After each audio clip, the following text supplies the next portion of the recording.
Indian news and ലീഡേഴ്സിനൊപ്പം എന്ന പ്രോഗ്രാമിലേക്ക് മാന്യ പ്രേക്ഷകർക്ക് സ്വാഗതം. ഇന്ന് നമ്മോടൊപ്പമുള്ളത് മത പണ്ഡിതനും നേതാവും അതോടൊപ്പം തന്നെ സാംസ്കാരിക നേതാവും സാംസ്കാരിക വിഷയങ്ങളിൽ ഒരുപാട് ഇടപെടലുകൾ നടത്തുകയും ചെയ്യുന്ന ഡോക്ടർ ഹുസൈൻ മടവൂർ സാഹിബാണ് നമ്മോടൊപ്പമുള്ളത്. അദ്ദേഹം ഒരുപാട് കോൺഗ്രസുകൾ, നാഷണൽ തലത്തിലുള്ള കോൺഗ്രസുകളിൽ പങ്കെടുത്തിട്ടുണ്ട്. ഈ അടുത്ത കാലത്ത് മലേഷ്യയിൽ വെച്ച് ഒരുപാട് രാജ്യങ്ങൾ ചേർന്നുള്ള ഒരു കോൺഗ്രസ് ഉണ്ടായിരുന്നു. അതേക്കുറിച്ചാണ് നമ്മൾ കൂടുതൽ അറിയുന്നത്. ആ കോൺഫറൻസ് ആരായിരുന്നു നടത്തിയിരുന്നത്, എന്തായിരുന്നു അതിന്റെ ഉദ്ദേശങ്ങൾ?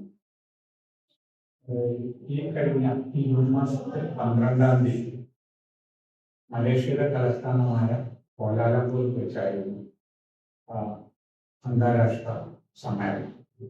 International summit of religious leaders എന്നാണ് അതിൻ്റെ പേര്. മത നേതാക്കന്മാരുടെ ലോക സമ്മേളനം, ഉച്ചകോടി, സമ്മിറ്റ്. അത് സംഘടിപ്പിച്ചത് മക്കയിലെ മുസ്ലിം വേൾഡ് ലീഗ് എന്ന ഒരു ആഗോള സംഘടനയാണ്, ഒരു ലോക മുസ്ലിം വേദിയാണ്. അവരാണ് സംഘാടകർ. പിന്നെ അതിൻ്റെ ഹോസ്റ്റ് എന്ന നിലയ്ക്ക് മലേഷ്യൻ ഗവൺമെന്റുമാണ്. അപ്പോൾ മലേഷ്യൻ പ്രധാനമന്ത്രി ഡോക്ടർ അൻവർ ഇബ്രാഹിം, അദ്ദേഹം അതിൽ വളരെ സജീവമായിട്ട് ഉണ്ടായി. മലേഷ്യയിലെ ഡെപ്യൂട്ടി കിങ് ആയിരുന്നു അതിൻ്റെ മുഖ്യാതിഥിയായിട്ട് ഉണ്ടായിരുന്നു.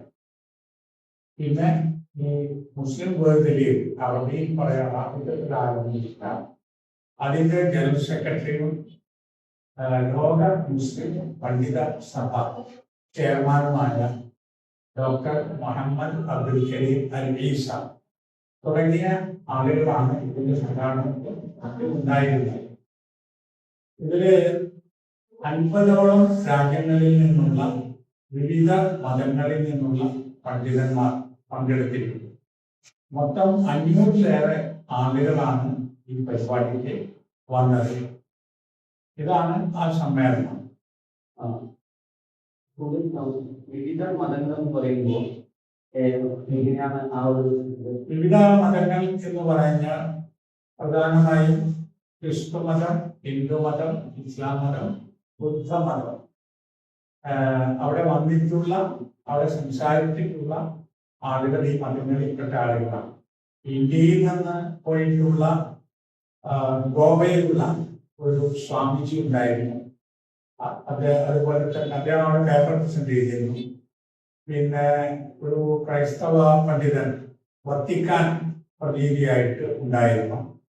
പിന്നെ മലേഷ്യയിൽ തന്നെ ബുദ്ധ വിഭാഗത്തിൽപ്പെട്ട ഒരു വലിയ സന്യാസി ഉണ്ടായിരുന്നു. അങ്ങനെ പല മതങ്ങളിലും പെട്ട നേതാക്കന്മാർ, പണ്ഡിതന്മാർ പല രാജ്യങ്ങളിൽ നിന്നുമായി വന്നവരും. കൂടുതൽ ആളുകൾ പങ്കെടുത്തിട്ടുള്ളത് മലേഷ്യ, ഇന്തോനേഷ്യ, അതുപോലെ തന്നെ Singapore, Thailand, UK, far east രാജ്യങ്ങളിൽ നിന്നുള്ള ആളുകൾ. ഈ ഉച്ചകോടി കൊണ്ട് ഉദ്ദേശിച്ചത് എന്തായിരുന്നു? അവരെടുത്ത തീരുമാനങ്ങൾ? ഉച്ചകോടി വളരെ പ്രധാനപ്പെട്ട ഒരു വിഷയമാണ് ചർച്ചയ്ക്കെടുത്തത്.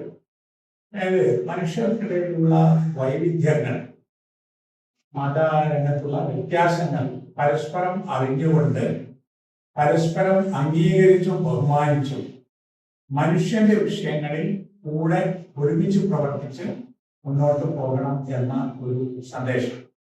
ഈ മക്കയിലെ മുസ്ലിം വേൾഡ് ലീഗ് നേരത്തെയും ഇതുപോലെ സമ്മേളനങ്ങൾ സംഘടിപ്പിച്ചിട്ടുണ്ട്. മക്കയിൽ തന്നെ വിവിധ മുസ്ലിം വിഭാഗങ്ങളിലുള്ള ആളുകളെ, വിവിധ സ്കൂൾ ഓഫ് തോട്ട്, വിവിധ മതങ്ങൾ, വിവിധ ചിന്താധാരകൾ, അതിലുള്ള ആളുകളെ വിളിച്ച് മക്കയിൽ വെച്ച് 2 വർഷം മുമ്പ് ഇതുപോലൊരു സമ്മേളനം ഉണ്ടായി.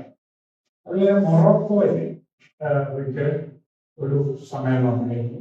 വിവിധ മതങ്ങളിൽപ്പെട്ട, വിവിധ സമുദായങ്ങളിൽപ്പെട്ട ആളുകൾ. കഴിഞ്ഞ വർഷം ബ്രസീലിൽ വെച്ചിട്ട് ബ്രിക്സ് രാജ്യങ്ങളുടെ ഒരു സമ്മിറ്റ്, ഒരു ഉച്ചകോടി എന്ന പേരിലുണ്ടായിരുന്നു. അതും ഒരു അവിടുത്തെ ഇസ്ലാമിക് അസോസിയേഷൻ ആണ് സംഘടിപ്പിച്ചിരുന്നത്. അതിന് അവിടുത്തെ ക്രൈസ്തവ പണ്ഡിതന്മാർ പങ്കെടുത്തിട്ടുണ്ടായി. മൊത്തത്തിൽ പറഞ്ഞാൽ നമ്മൾ ഇവിടെ പറയില്ലേ, ഇന്റർ ഫെയ്ത്ത് ഗ്യാതറിംഗ്, അതായത് വിവിധ മതവിശ്വാസികളെ ഒത്തുകൂടായി. അത് ഒന്നുകൂടി വികസിച്ച് പറയും ഇൻട്രാ ഫെയ്ത്ത്. അങ്ങനെ ഒരേ ഫെയ്ത്തുള്ള ആളുകളിലെ വിവിധ വീക്ഷണങ്ങളുള്ള ആളുകൾ. അപ്പോൾ മനുഷ്യന്റെ നന്മയ്ക്ക് വേണ്ടി വ്യത്യാസങ്ങളൊക്കെ അംഗീകരിച്ചുകൊണ്ട് അവനവന്റെ വിശ്വാസവും മതവും കാത്തു സൂക്ഷിച്ചുകൊണ്ട് എല്ലാവരെയും ഉൾക്കൊണ്ട് പോവുകയാണ്. വർഗീയതയില്ലാതെ, വിഭാഗീയതയില്ലാതെ, ആരും ആരെയും വെറുക്കാതെ ഒരു സഹകരണത്തിന്റെ പാത കണ്ടെത്തുകയാണ്. അതായത് ഇതിന് അങ്ങോട്ട് സംസാരിക്കുന്നത് വരെ ഞാൻ മനസ്സിലായിട്ടുള്ളത് ലോകരാജ്യങ്ങൾ മനോഹരമായി സംസാരിക്കുന്നത് വിവേചികളാണ് ഉണ്ടാവാറ്. ഇത് പരസ്പരം ആശയവിനിമയം അല്ലെങ്കിൽ ആശയവിനിമയം ഈ ഒരൊറ്റ പോയിന്റാണ്. അത് ലോകത്തുള്ള മനുഷ്യർക്ക് സമാധാനത്തിൽ ജീവിക്കാൻ, യുദ്ധമില്ലാതെ, കലഹമില്ലാതെ, സംഘർഷങ്ങളും സംഘട്ടനങ്ങളും ഇല്ലാതെ ജീവിക്കുവാനുള്ള ഒരു അജണ്ട അതെല്ലാവരും അംഗീകരിക്കണം എന്നുള്ളതാണ്. കാരണം ഇതൊക്കെ യാഥാർത്ഥ്യങ്ങളാണ്. എല്ലാ മതങ്ങളും ഇവിടെ ഉണ്ട്, അത് നിലനിൽക്കുകയും ചെയ്യും. അവർക്കൊക്കെ തന്നെ അവരുടെ മതം വളരെ പരിശുദ്ധവും വളരെ ആദരിക്കപ്പെടുന്നതുമാണ്. അതെല്ലാവരും അംഗീകരിക്കണം. അപ്പൊ ഇന്ത്യയിൽ അങ്ങനത്തെ ഒരുപാട് മൂവ്മെന്റുകളുണ്ട്. ഡൽഹിയില് സ്വാമി അഭിനിവേശിന്റെ നേതൃത്വത്തിൽ പാർലമെന്റ് ഓഫ് ഓൾ റിലീജിയൻ എന്ന ഒരു സംഘടനയുണ്ട്. സർവധർമ്മ സസ്ഥാൻ എന്നാണ് ഹിന്ദി പറയാം. ഞാൻ അതിന്റെ എക്സിക്യൂട്ടീവ് മെമ്പറാണ്. അന്ന് മൗലാന വഹീദുദ്ദീൻ ഖാൻ ആ സ്വാമിജിയോടൊപ്പം ഉണ്ടായിരുന്നു. അവർ രണ്ടുപേരും കൊറോണ കാലത്ത് മരിച്ചുപോയി. അവർ 90 വയസ്സ് പ്രായമുള്ള വലിയ പണ്ഡിതന്മാരാണ്. അപ്പൊ സ്വാമി അഭിനിവേശിന്റെ ശേഷം വന്നിട്ടുള്ള ഒരു പ്രധാനപ്പെട്ട സ്വാമിജി സ്വാമി സുശീൽ മഹാരാജ്, അദ്ദേഹം ഇപ്പോൾ മുന്നോട്ട് കൊണ്ടുപോകുന്നു. കേരളത്തിലുമുണ്ട് അങ്ങനത്തെ മൂവ്മെന്റുകൾ. കോഴിക്കോട് കേന്ദ്രീകരിച്ച് ഇവ 3 വർഷമായി നടക്കുന്ന നിഷ് എന്ന ഒരു സംഘടന, Malabar initiative of social harmony. Social harmony, സാമൂഹിക ഹാർമണി ഉണ്ടാവാൻ, പരസ്പര സഹകരണം ഉണ്ടാകുന്നതിന് വേണ്ടി, സൗഹൃദം ഉണ്ടാക്കുന്നതിന് വേണ്ടിയുള്ള ഇത്. അതിൽ നമ്മുടെ കോഴിക്കോട്ട് മാതൃഭൂമിയുടെ PV ചന്ദ്രനാണ് അതിന്റെ പ്രസിഡന്റ്. PK അഹമ്മദ് സാഹിബാണ് സെക്രട്ടറി. പിന്നെ ചാക്കുണ്ണി അദ്ദേഹമാണ് ട്രഷറർ. കോഴിക്കോടുള്ള പ്രധാനപ്പെട്ട വ്യക്തികളൊക്കെ അതിലെ അംഗങ്ങളാണ്. അതിനോട് സഹകരിച്ച് പ്രവർത്തിക്കുന്നവരുമാണ്.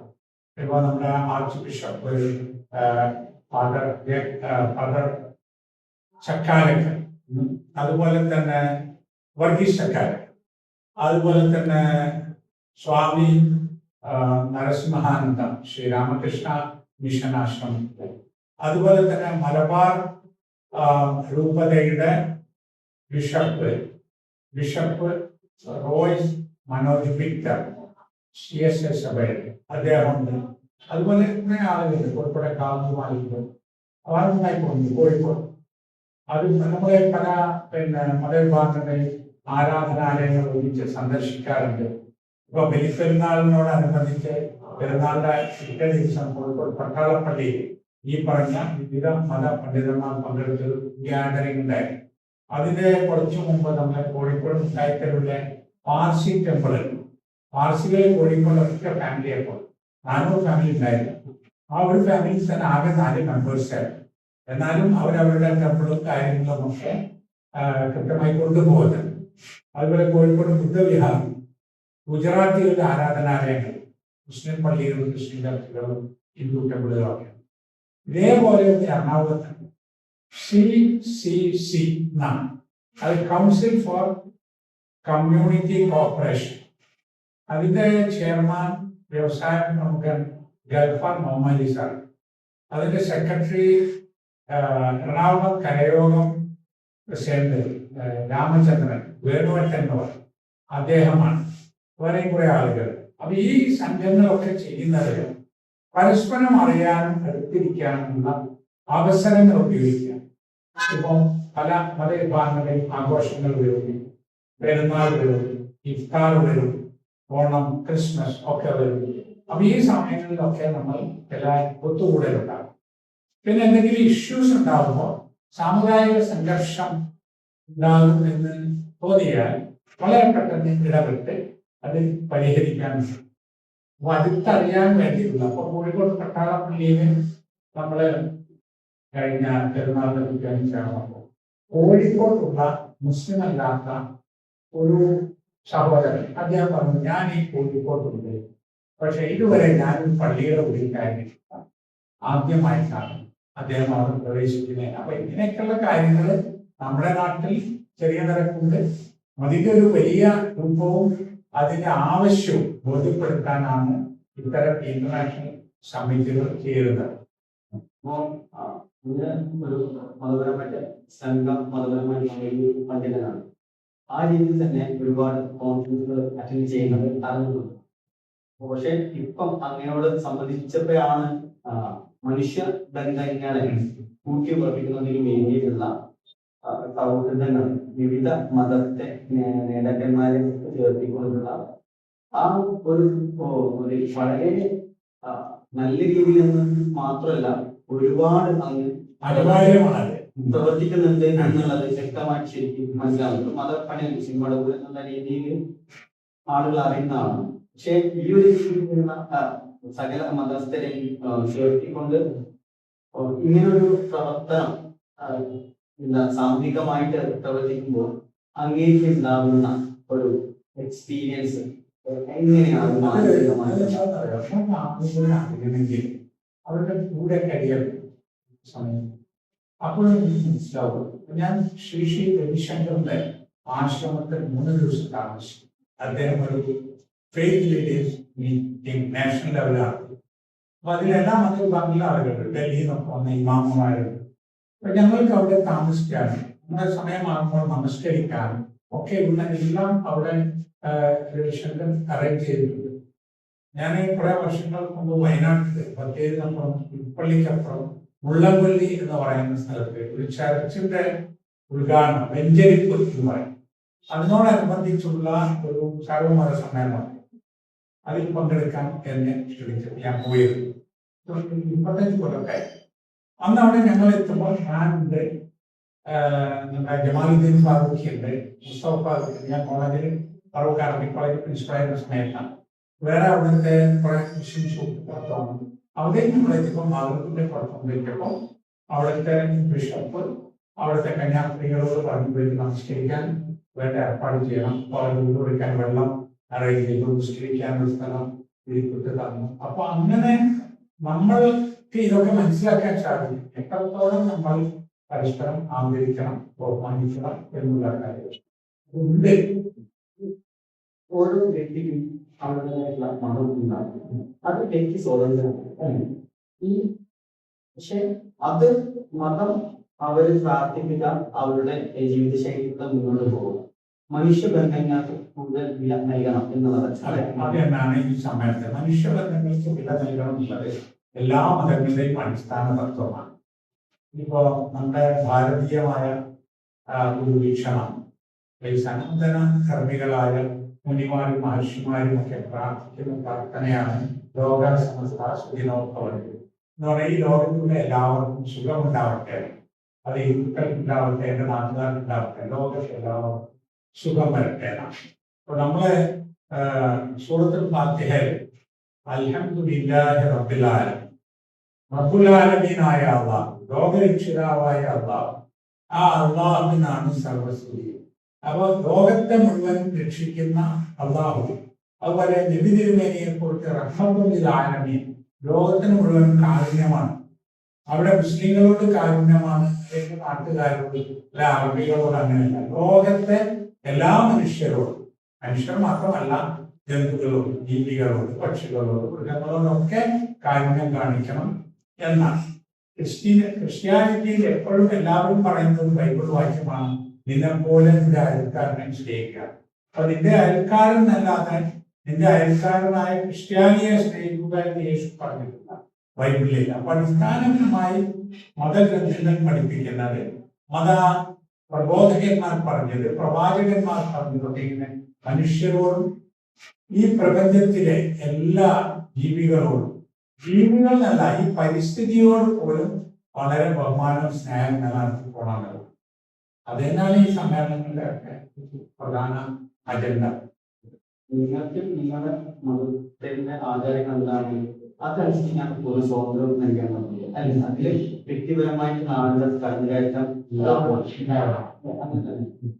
പിന്നെ ഞങ്ങൾ ഇതേപോലെ ഒരുപാട് കോൺഫറൻസുകൾ പങ്കെടുത്തിട്ടുണ്ടല്ലോ. അതില് അങ്ങേക്ക് പല അനുഭവങ്ങളായിരുന്നു. അതില് ചിലത് അങ്ങയുടെ മനസ്സിൽ നിന്ന് മായാത്തതുണ്ടാകും. അങ്ങനെയുള്ള ചില അനുഭവങ്ങൾ ഞാൻ ഈ പറഞ്ഞത്, ഞാനൊരു മുസ്ലിം എന്ന നിലയ്ക്ക് എന്റെ ആരാധനകളിൽ പ്രധാനമാകും 5 നേരം നമസ്കാരം. അത് ഒഴിവാകാതെ നിർവഹിക്കാൻ നമ്മൾ ബന്ധപ്പെടുന്ന മറ്റു മതത്തിലുള്ള ആളുകൾ അനുവദിക്കുന്നുണ്ട്. അത് നമുക്ക് അവർ യാതൊരു വിലക്കുമായി ഏർപ്പെടുത്തുന്നില്ല. നമ്മൾ ആവശ്യപ്പെട്ടാൽ അവര് അത് അനുവദിക്കും. അത് തിരിച്ചും വേണം. ഉദാഹരണം, നമ്മൾ നമ്മുടെ കല്യാണങ്ങളിലൊക്കെ ഇപ്പൊ നമ്മള് വെജിറ്റേറിയൻ സെക്ഷൻ ഉണ്ടാകും. അതെന്തിനാന്ന് വെച്ചാല് മാംസം കഴിക്കാത്ത, മത്സ്യം കഴിക്കാത്ത ഒരുപാട് ആളുകൾക്ക്, പ്രത്യേകിച്ച് ഹിന്ദു സമൂഹത്തിലൊക്കെ ബ്രാഹ്മണന്മാരൊക്കെ, അവർ നമ്മുടെ സുഹൃത്തുക്കളാണ്. അപ്പൊ അവർക്കൊരു പ്രയാസം വേണ്ട എന്നതുകൊണ്ടാണ് വെജിറ്റേറിയൻ സെക്ഷൻ ഉണ്ടാക്കുന്നത്. മുസ്ലിങ്ങളിലുണ്ട് വെജിറ്റേറിയന്മാർ. അത് അവരുടെ വികാരത്തെയും വിശ്വാസത്തെയും ആദരിച്ചുകൊണ്ട് നമ്മൾ ചെയ്യുന്നതാണ്. ഇത് വേണം. ആളുകൾക്ക് മതം ശല്യമാവാൻ പാടില്ല. മതത്തിന്റെ പേരിൽ ആരും ആരെയും അതിക്രമിക്കാൻ പാടില്ല, ഉപദ്രവിക്കാൻ പാടില്ല. അതാണ് ഇന്ത്യൻ ഭരണഘടന പറയുന്നത്. ഓരോരുത്തർക്കും അവരവരുടെ ജീവിതത്തിൽ മതം അനുഷ്ഠിക്കാം. മതം അനുഷ്ഠിക്കുന്നത് കൊണ്ട് പൊതു സമാധാനം തകരാൻ പാടില്ല, മറ്റുള്ളവർക്ക് ശല്യം ഉണ്ടാകാൻ. അത്രയും മതം, സാമൂഹികം, സമകാലികം ഈ വിഷയത്തിൽ രാജ്യങ്ങളിൽ പോയി എന്നതുകൊണ്ട് അങ്ങോട്ട് ചോദിക്കുന്ന കാര്യമാണ്. അങ്ങേക്ക് നമ്മുടെ മലയാളികൾക്ക് നൽകാവുന്ന മലയാളികൾക്ക് നൽകാനുള്ള ഉദ്ദേശിച്ചാൽ, മലയാളികൾ ഇന്ന് മുതലേ മത സൗഹാർദ്ദവും സാമുദായിക സൗഹാർദ്ദവും സഹിഷ്ണുതയും നിലനിർത്തിപ്പോരുന്നതാണ്. അത് അങ്ങനെ തന്നെ നിലനിർത്തി മുന്നോട്ട് പോയാൽ മതി. മമ്പുറം തങ്ങളെ കുറിച്ച് കേട്ടില്ലേ? മമ്പുറം തങ്ങൾ കേരളത്തിൽ വളരെ അറിയപ്പെടുന്ന സ്വാതന്ത്ര്യ സമര രംഗത്ത് മുമ്പിലുള്ള വ്യക്തിയാണ്. അദ്ദേഹത്തിന്റെ ഏറ്റവും അടുത്ത ആൾ കോന്തു നായർ ആയിരുന്നു. ഈ മമ്പുറം തങ്ങൾക്ക് വേണ്ട എഴുത്ത് കുട്ടികൾ നടത്തുക, കാര്യങ്ങളൊക്കെ ചർച്ച ചെയ്ത് കോന്തു നായർ. ഇപ്പോ മമ്പുറം തങ്ങളായിക്കൊണ്ട് തന്നെ കോന്തു നായരായിക്കൊണ്ട് തന്നെ അവർ ഒരുമിച്ചാണ് പ്രവർത്തിച്ചത്. സ്വാതന്ത്ര്യ സമര പോരാട്ടങ്ങൾ നോക്കിയാൽ പറയാം, ഗാന്ധിജിയുടെ കൂടെ മൗലാന അബുൽ കലാം ആസാദ് ഉണ്ട്, മൗലാന മുഹമ്മദ് അലി, ലിയാഖത്ത് അലി, ഇവരൊക്കെ ഉണ്ട്. കേരളത്തിലാണെങ്കിലും സ്വാതന്ത്ര്യ സമരത്തിന്റെ മുകളിലുള്ള ആളുകളെ നോക്കിയാൽ മുഹമ്മദ് അബ്ദുറഹ്മാൻ സാഹിബുണ്ട്, കേളപ്പറ്റിയുണ്ട്, അതുപോലെ തന്നെ മൊയ്തു മൗലവിയുണ്ട്. സ്വാതന്ത്ര്യ സമരത്തിലും അങ്ങനെ തന്നെയാണ് ഉണ്ടായിട്ടുള്ളത്. അപ്പൊ പ്രാദേശികമായി നോക്കിയാലും നമ്മളൊക്കെ നമ്മുടെ നാട്ടിലൊരു വിഷയം വരുമ്പോൾ അത് ഏത് വിഭാഗത്തിൻ്റെതാണെങ്കിലും നമ്മൾ ഒന്നിച്ച് നിൽക്കുന്നില്ല. ഇപ്പൊ ഈ കൊറോണ കാലത്ത് ആളുകൾ ഒരുമിച്ച് നിന്നു. പള്ളികളിലാണ് സ്ത്രീകളല്ലാത്ത ഒരുപാട് കുടുംബങ്ങൾ പ്രളയകാലത്ത് താമസിച്ചത്. അതുപോലെ അമ്പലങ്ങളിൽ താമസിച്ചു ഹിന്ദുക്കളല്ലാത്തവർ. ക്രിസ്ത്യൻ പള്ളികളിൽ ജുമാ നടത്തിയിട്ടുണ്ട് മുസ്ലിങ്ങൾ. അതുപോലെ ക്ഷേത്രം അതിന്റെ ശ്രീകോവിലും മറ്റൊക്കെ കളിയായി വന്നപ്പോൾ അത് വൃത്തിയാക്കി കൊടുത്തിട്ടുണ്ട് മുസ്ലിം യുവാക്കൾ. കൊറോണ കാലത്ത് ആളുകൾക്ക് ആവശ്യമായ സഹായം, മരുന്ന്, ഭക്ഷണം എത്തിച്ചു കൊടുക്കുമ്പോൾ നമ്മുടെ നാട്ടിൽ ആരും മതവും ജാതിയും എത്തില്ല. അപ്പോൾ അത്യാഹിത സമയത്ത് ഇങ്ങനെ നമ്മൾ ഒരുമിച്ച് കൂടുമെങ്കിൽ ഒരത്യാഹിതവും ഇല്ലാത്തപ്പോഴും അങ്ങനെ തന്നെയാണ് ജീവിക്കേണ്ടത് എന്നതാണ്. അപ്പോൾ അങ്ങനെ തന്നെ മുന്നോട്ട് പോകണം എന്നതാണ് പറയുന്നത്. ഈ അടുത്ത കാലത്ത് നമ്മൾ ഏറ്റവും പ്രതീക്ഷിക്കുന്ന ഒരു കാര്യം റഹീമിന്റെ മോചനം. സൗദി അറേബ്യയിൽ നിന്നും അബദ്ധത്തിൽ മരണപ്പെട്ടിട്ട് ശേഷം 35 കോടി രൂപ നമ്മുടെ അതിന് ഇറങ്ങിയത്. അത് എന്നാണ് ഇവിടെ എത്തുന്നത്? അതേപോലെയാണ് നിമിഷപ്രിയ, അവരുടെ മോചനത്തിന് വേണ്ടി അധ്വാനിച്ച മുസ്ലിം പണ്ഡിതന്മാരാണ്. അതെ. അപ്പൊ അവിടെ നമ്മള് മതം നമ്മൾ കാണിക്കുന്നില്ല. എന്താ പറയാ, ഇങ്ങനെ ഒരു വിഷമം പിടിച്ചവരെ സഹായിക്കാം, കഷ്ടപ്പെടുന്നവരെ സഹായിക്കുക, പട്ടിണി കിടക്കുന്നവന് ഭക്ഷണം കൊടുക്കുക, ദുരന്തത്തിൽ വേണ്ട അവകാശം കൊടുക്കുക. അത് മതമാണ്, മതോന്നമാണെന്ന് നോക്കണമെന്നില്ല. അതെ, അത് മാനുഷികമായിട്ട് പരസ്പരം സഹായിക്കും. വളരെ ആശയപൂർണവും ജീവിത ശൈലിയിലേക്ക് നമ്മൾ കൊണ്ടുവരേണ്ടതുമായ ജീവിത അനുഭവങ്ങളിലൂടെ നമുക്ക് കുറഞ്ഞ വാക്കുകൾ കൊണ്ട് വലിയ വീക്ഷണങ്ങൾ നൽകിയ ഡോക്ടർ ഹുസൈൻ മടവൂർ സാഹിബിന് ഞങ്ങളുടെ ചാനലിന്റെ പേരിലും എന്റെ വ്യക്തിപരമായ പേരിലും നന്ദി അറിയിക്കുകയാണ്.